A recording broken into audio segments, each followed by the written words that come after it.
Hello everyone, কেমন আছেন সবাই? আজকে দুপুরে খেতে বসে সবাই বলছিল ইলিশ মাছের ঝোলটা আজকে অন্যরকম সুস্বাদু হয়েছে। কিভাবে করলি রে রান্নাটা বলতো? প্রথমে সব মশলা টশলা রেডি করে রেখেছি, মাছগুলো কেটে ধুয়ে রেখেছি। এবার মাছগুলোর মধ্যে লবণ আর হলুদ দিয়ে মেখে রাখবো।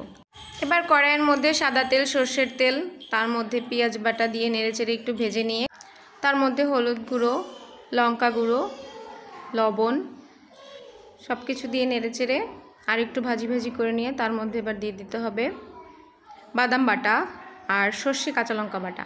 সেগুলো দিয়ে মশলাটা ভালো করে কষিয়ে এবারে দিয়ে দিলাম ইলিশ মাছগুলো। সেগুলো এভাবে নেড়েচেড়ে প্রায় 2-3 মিনিটের মতোভাবে নেড়েচেড়ে কষিয়ে নেব। মাছগুলো আমি আলাদা করে ভাজিনি, এভাবে একটু সময় নিয়ে কষিয়ে তারপর পরিমাণ মতো জল দিয়ে হালকা নেড়েচেড়ে তারপর কিছুক্ষণ ফুটে উঠলে তা কয়েকটা কাঁচা লঙ্কা দিয়ে দিলাম।